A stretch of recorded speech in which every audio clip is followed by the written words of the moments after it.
அஸ்வின்ஸ் இனிப்பு காரம் பேக்கரி மற்றும் சைவ உணவகம்.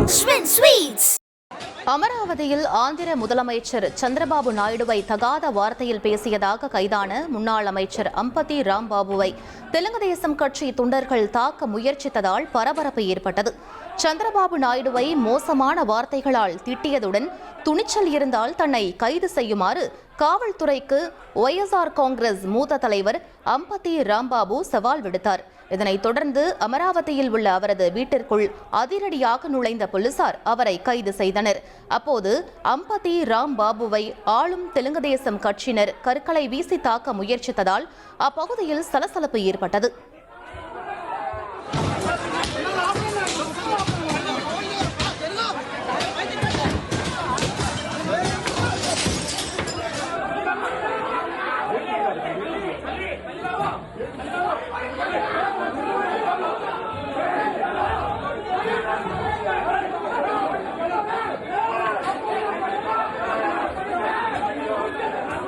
அஸ்வின்ஸ் இனிப்பு காரம் பேக்கரி மற்றும் சைவ உணவகம்.